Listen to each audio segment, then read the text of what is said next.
We saw the play at the top, Chris. That's where the focus needs to start. We're going to just kind of ricochet all through whatever happens to come up. But the Joseph Ossai late hit on Patrick Mahomes, we'll take another look at it. I feel so bad for the kid. And this is a play we've seen time and again where quarterback becomes runner and in theory loses all protections. But we know how it goes. Running back gets hit, a step onto the stripe. You may not see the flag come out, in part because the running back doesn't go down like that. What do you do if you're Joseph Ossai? You got to be aware of the edge. I get it. But you're also aware of the fact that Patrick Mahomes, if you don't make sure he's out and if you pull up at all, he's going to cut up field. We've seen that time and again. It's a tough spot. It's a rock and a hard place for Joseph Ossai. And it's all happening in full speed, and he's 22 years old, and I'm just heartbroken for the kid. Chris, you've talked in the past how you still think about your playoff loss in 2005 in the wild card round to Washington. You still think about it today, 17 years later. Yeah. Joseph Ossai is never going to exercise that demon. It is going to be with him for the rest of his life, and I just feel horrible for this kid, and he's a kid. The older we get, and I'm putting you in that bucket too, old man, the younger these guys seem, and 22 is just barely out of college, barely into adulthood, and he's got to deal with this. And I feel bad for him because he's in a tough spot. And as Mike McDaniel said this year, and this is one of the reasons why he's a great coach, he doesn't get mad at his players when they make a mistake because it's not like they're trying to. It's not like they're sabotaging the team. Right. They're out there doing their best. Right. Shit happens. It does. It's a mistake. So that's right. It's not a perfect sport, and like you said, it's controlled chaos. It's grown men playing with emotions, trying their hardest. I mean, digging it out, trying to chase Patrick Mahomes to the edge there, right? I mean, he's given all he's got, so you're not going to be mad at him for that, you know. And again, you're not going to be mad at him altogether, other than the fact that it's a quarterback, right? You know how the league is this day and age, 2022 football. That's where it's a shame, too. He's a smart player. He's a good player. He knows better. That's where he's going to be more annoyed than anything. Yeah, he'll be able to live with, hey, I was playing hard and doing all that. But he knows in this age of overprotection of quarterback and player safety, and, hey, yeah, did Mahomes sell it a little bit? Sure. But he's smart enough to know that and look at that and go, wait, that's Patrick Mahomes. He's heading out of bounds. And I don't need to even make contact and make this dicey. That's where it stinks. It's a play that I don't think he even does, or he pumps the brakes, 99 out of 100 times. Unfortunately, it was in a big moment in the AFC Championship game. But I was not shocked. Again, it wasn't egregious, but he was clearly, what, Mike, 2 feet out of bounds. Foot was out of bounds clearly. He's the star of the league. You put your elbow in the back of the guy's chest. I don't care how hard it is. If the look doesn't look right, the flag is coming out. And that's where he knows better. And I'm with you, Mike. It's brutal, and I feel for him. I really do. But I thought that was pretty obvious, and you got to call that in that moment right there, at least with the way to be consistent with what we've seen throughout the year with calls like that. It wasn't an egregious hit. No, it wasn't. But when you're hitting a guy who is not as thick, not as sturdy as a running back, he's more likely to go down, especially when he's got a bad ankle. And he did sell it on the back end. And that's fine. No doubt. Right. That's fine. Right. It wasn't a FIFA-style flop, but if you watch, Mahomes throws his arms out as he's going down. Make sure his neck goes back a little. Right. He gave it all. Right. And they end up in the bench. There was some person that got stuck between Joseph Ossai and Patrick Mahomes, and I hope that person's okay today because that was my first thought. Oh, my God, somebody got really injured there. Whoa, slammed into the bench. No, and I was Ossai worried about his knee. Oh, his right leg here. Watch his right leg. It buckles right there. Oof, it was bad. I was concerned for him. But, Mike. I mean, look, Mahomes was going down no matter what. But throwing your arms out and throwing the ball and rolling around, hey, that's part of the salesmanship. That's right. Any smart quarterback would have done that. And the other thing, though, is, Chris, any smart quarterback, if he senses Joseph Ossai pulling up, is going to potentially keep going. We've seen that before. Now, there was another Bengal there. Eli Apple was there ready to stop him. But I just, what do you're committed, and then all of a sudden, boom, there's that white stripe. And I know he was a step over it. It's just, how do you have that awareness, the presence of mind in that moment, season on the line?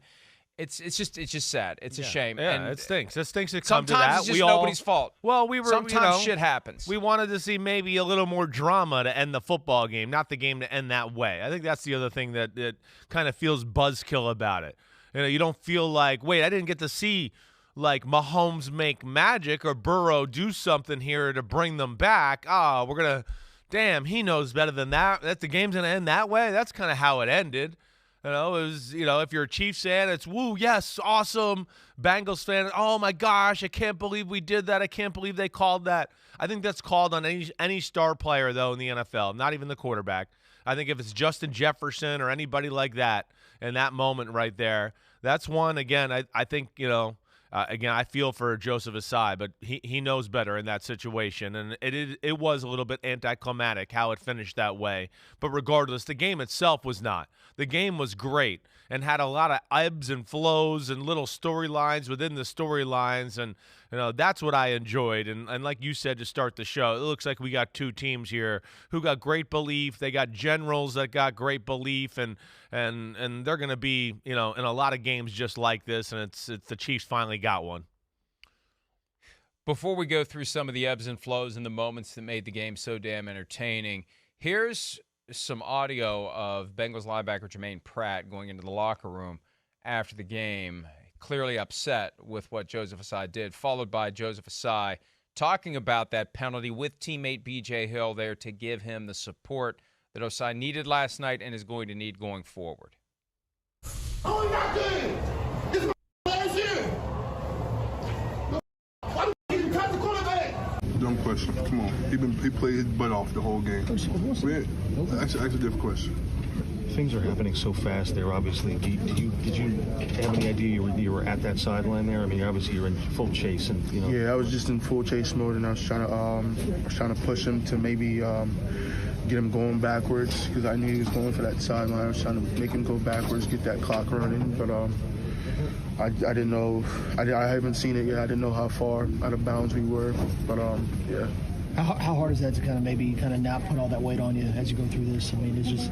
It's extremely hard, what? man. Come on, man. I'm sure it's tough. I'm trying to ask him about it. That's a brilliant question, bro.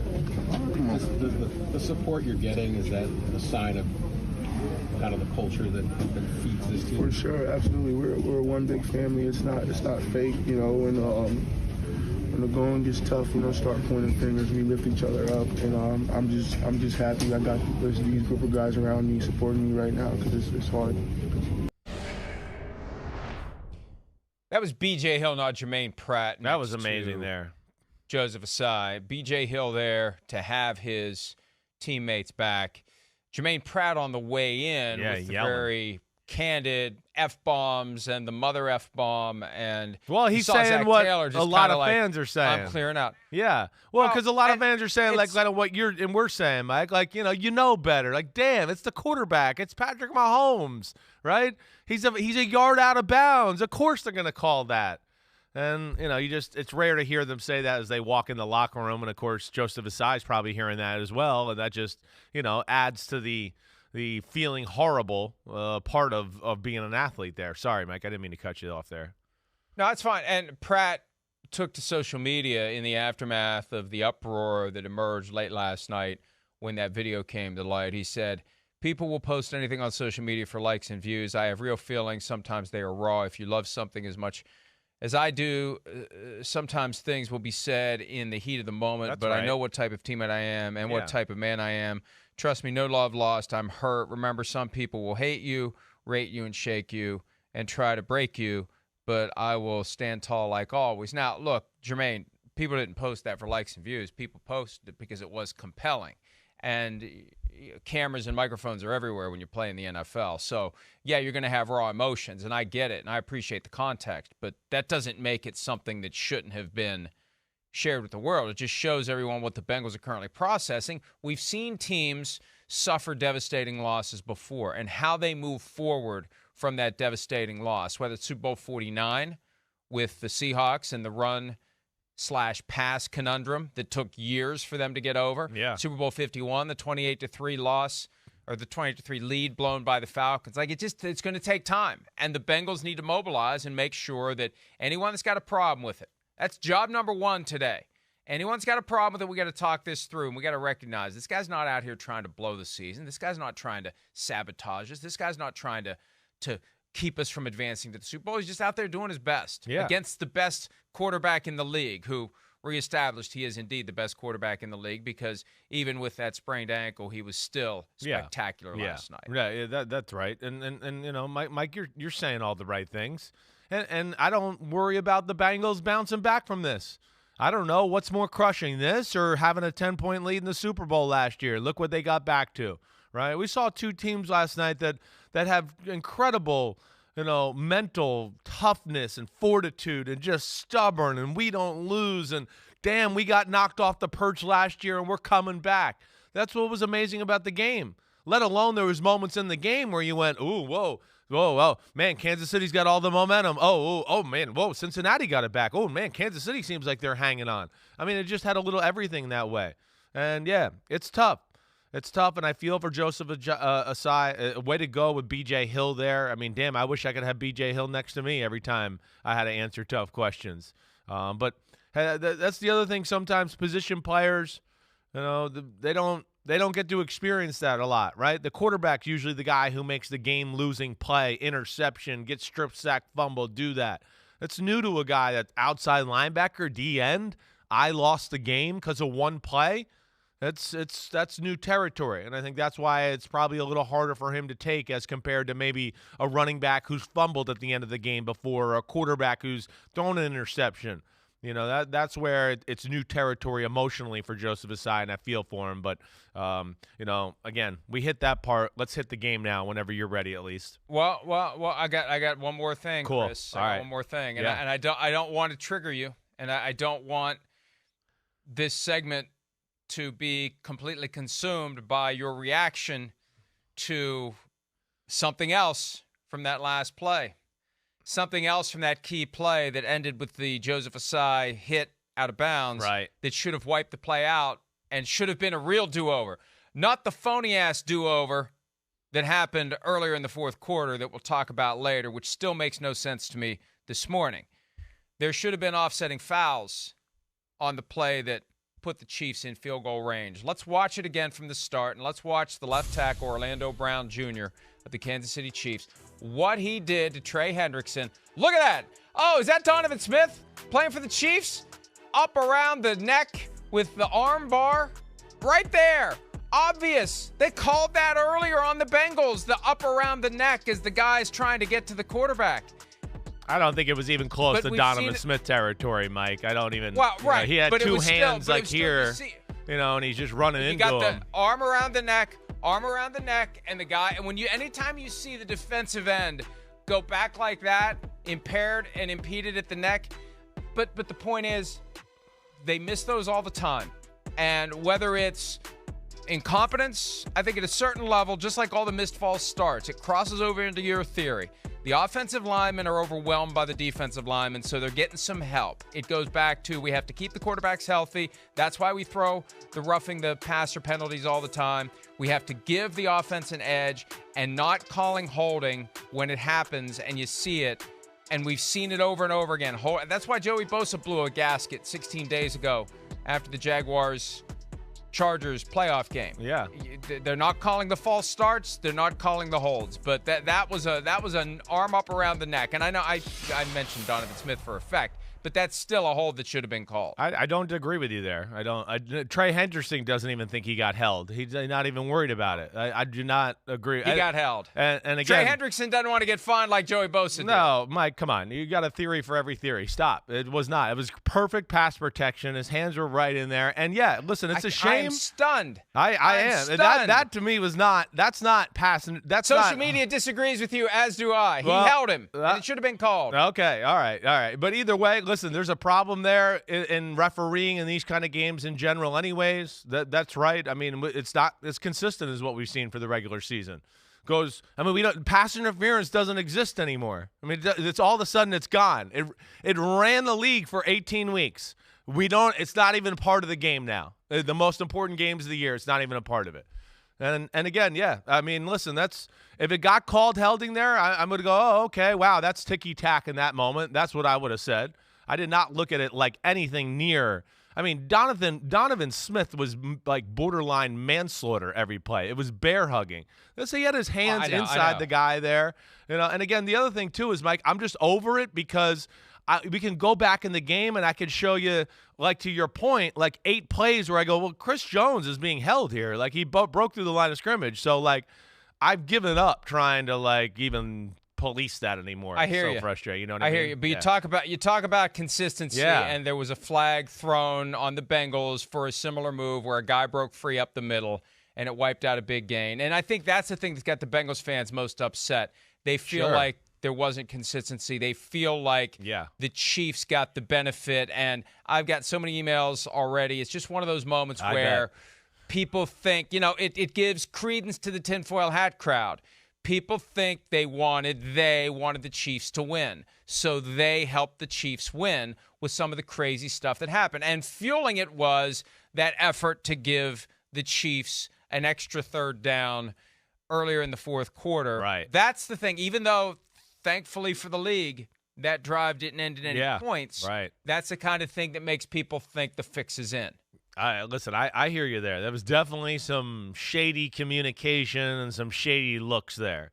I think, by standard protocol, they did it right, but it didn't look right. And to your point, that's going to have people question it.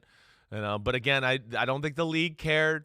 There's 100 million people that are going to watch no matter what. Okay, so it's not a big deal. That the fix was not in, right? It just, mistakes happen. Damn, that's part of it, And let's go from there. But let's hit the game when we get on to here. No more controversy. No. Since we're in that neighborhood, right. we need to explain exactly what happened.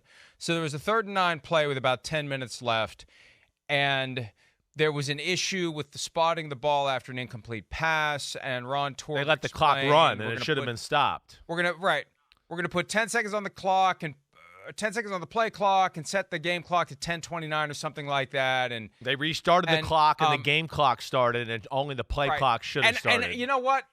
I think if you go back and listen to Torbert when he set that all up after the mistake, I think it may be on him, because I think he said start the clock on my signal. And the operator started both, not just the 10 seconds on the play clock, but the game clock. Right. So one of the officials, back judge, rear judge, whatever the hell they call the one that's way down there, notices the clock's running just as the ball's getting ready to snap and tries to kill the play. The problem is nobody reacted. There was no whistle. You could see Torbert back there just acting like the play's going on. Everything's fine. Right. The Chiefs come up short of a first down. And then there was like this weird moment where nobody knew what the hell was happening. Torbert explained, but I guess it was so loud, Tony Romo and Jim Nantz didn't hear what he was saying. They thought the Chiefs were deciding to put their offense back on the field and go for it after deciding to punt. But that's when they figured out that this 3rd and 9 was just going to be done over. And you hear the whistles blowing after the play. Yeah, you do. You saw guys looking over there. Right. It should have been whistles, not just the one guy who's running in. And how's he? I mean, I see him running in, but the play's already started. I know. Yeah. And I get it. If the clock's running, hey, that's a problem. The clock shouldn't be running. But you know what they could do? And here's what I guarantee is going to happen, Chris.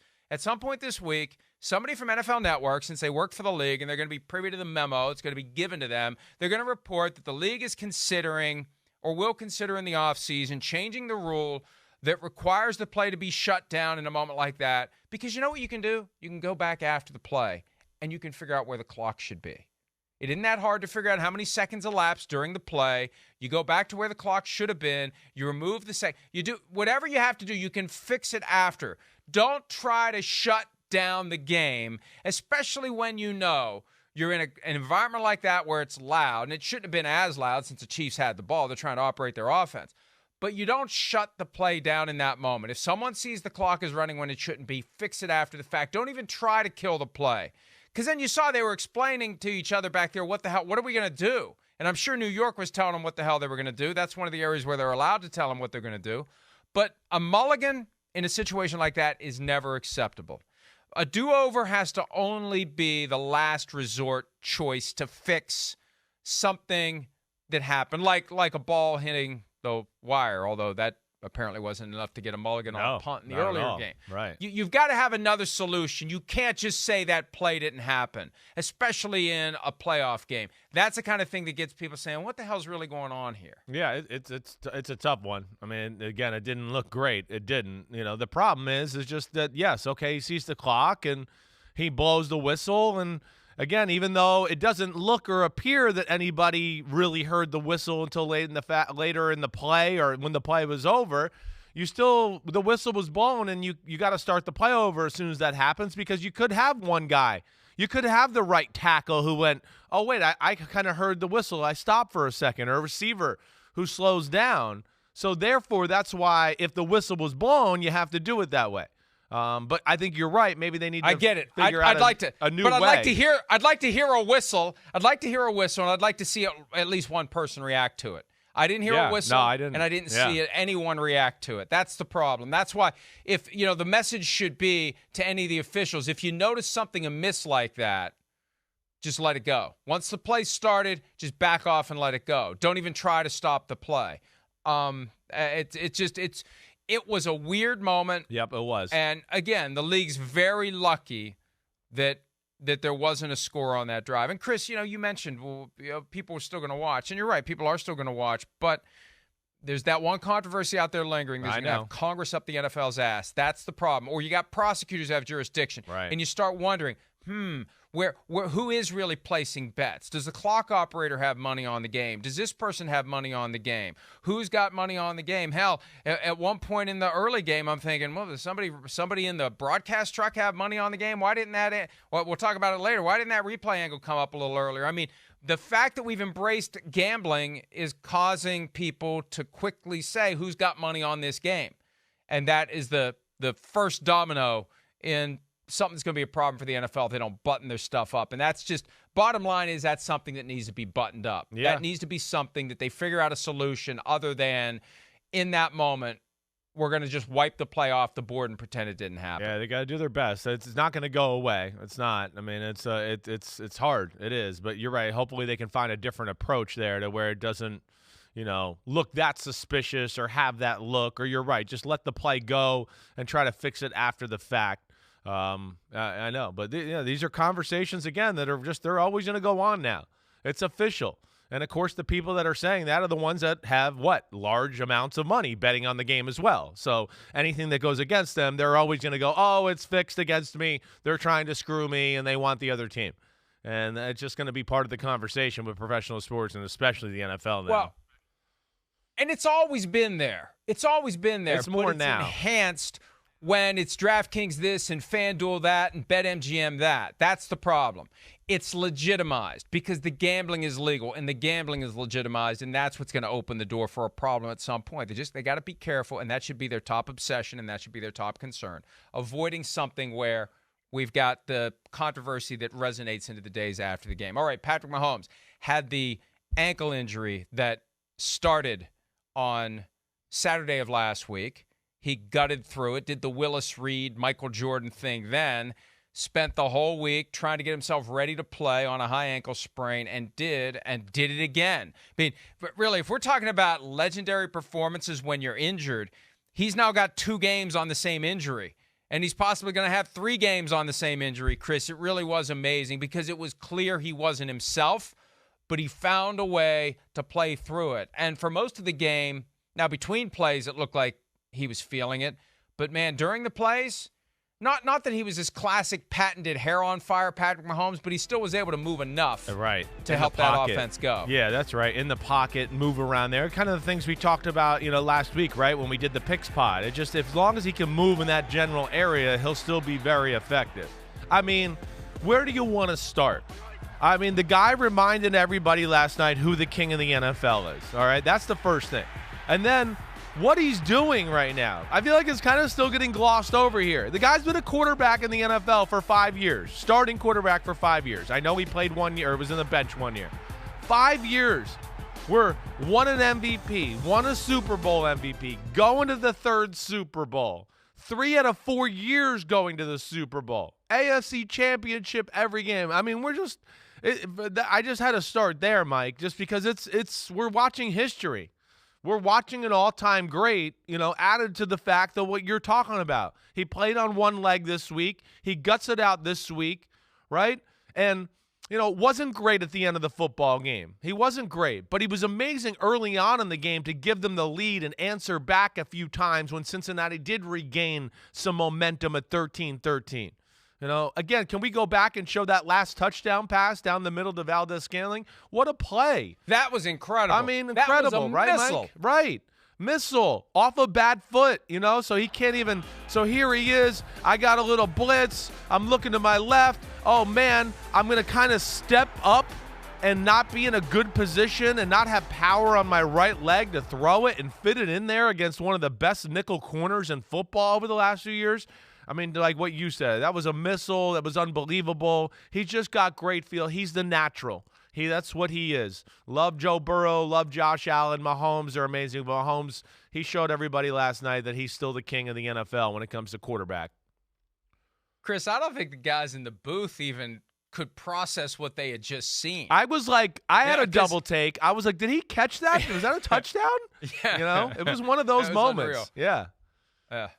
But that's what we talked about last week. When you've got a guy like Mahomes who's got that shortstop arm, who's used to mustering high velocity and force on a pass without the classic quarterback posture, without both legs on the ground, or at times any leg on the ground can get that ball in there. That really was something. Let's have a listen to Patrick Mahomes from after the game about playing hurt.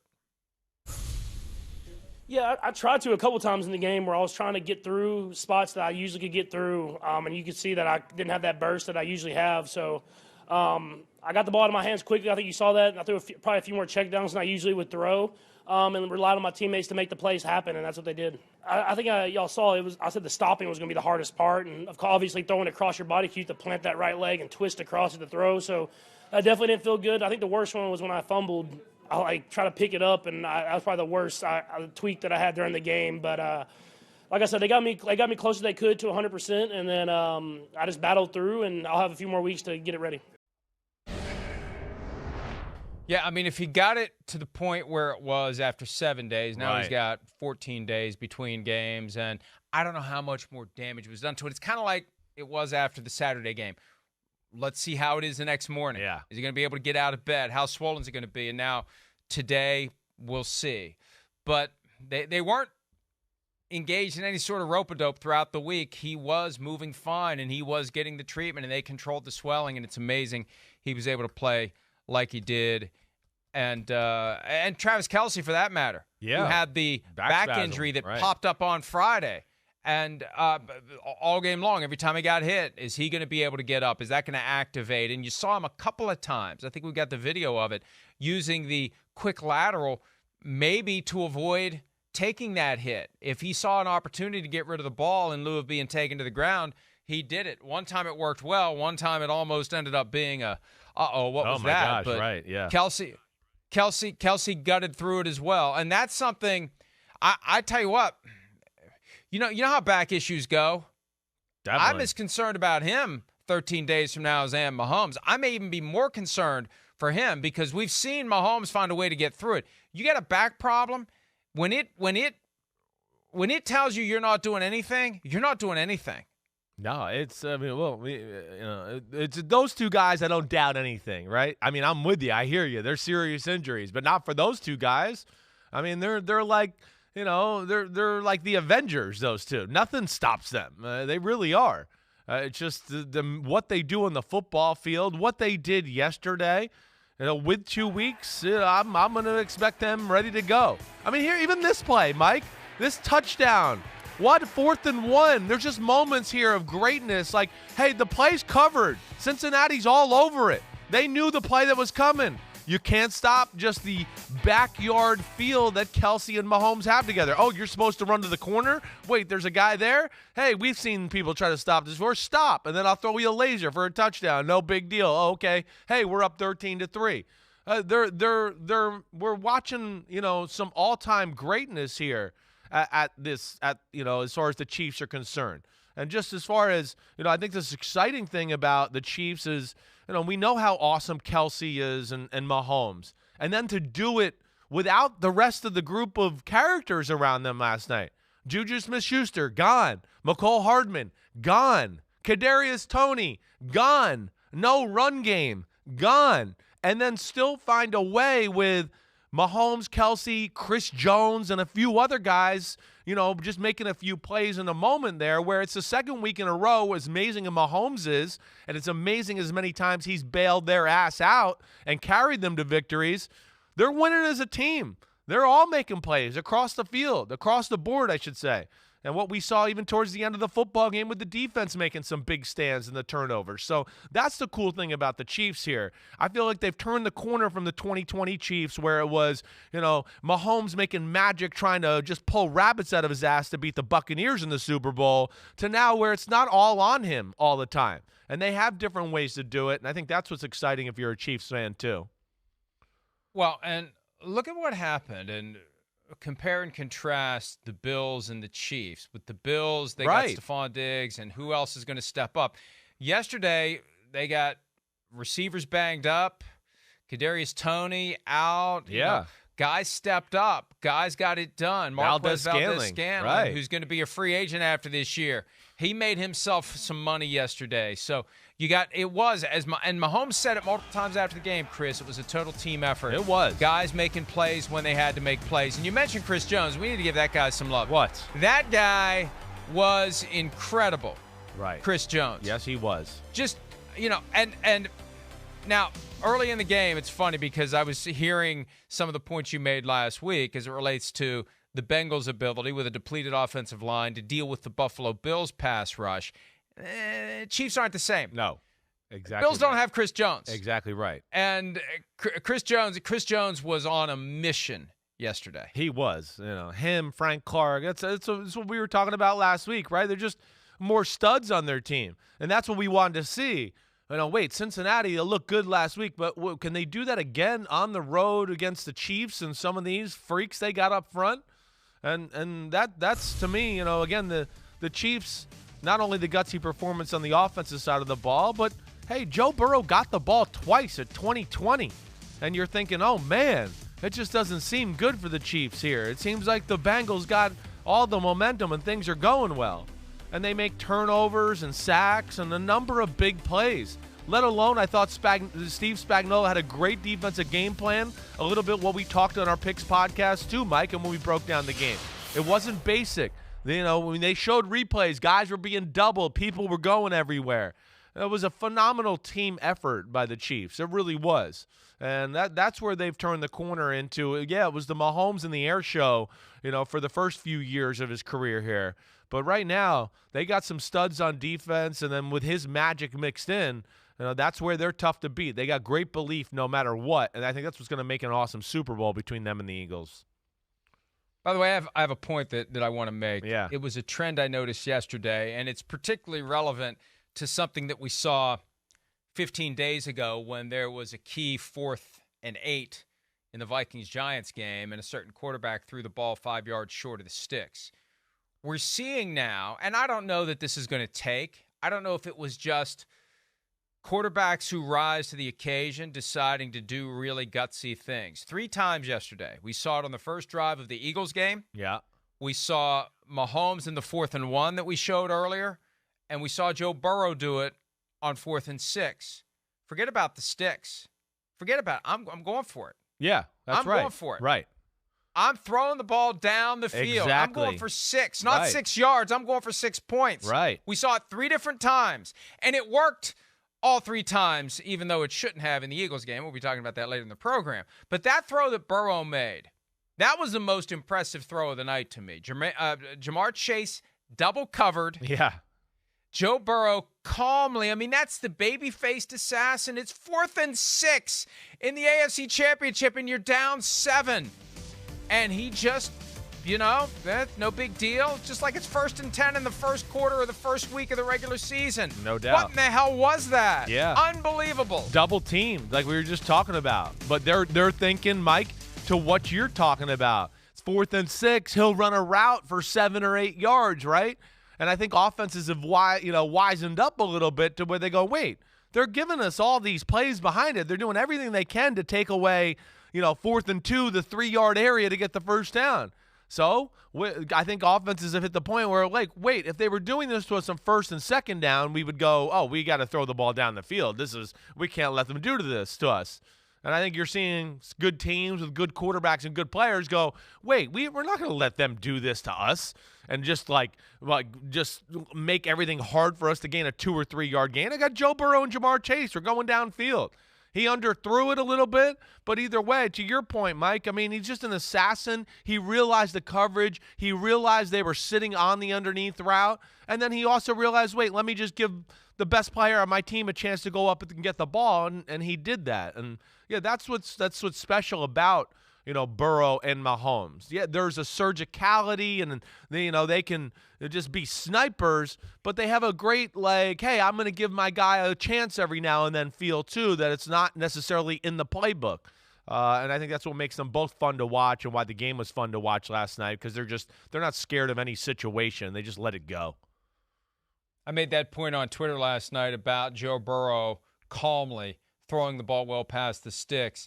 And the response was, well, not everybody has Jamar Chase. And my reaction is, you're right. Some of them have Justin Jefferson. And they still don't do it. I think guys were probably the most pumped up I'd seen them going into a football game. A lot of trash talk coming from a lot of different places. I think no one picked us to win. If so, it was like 5% of people.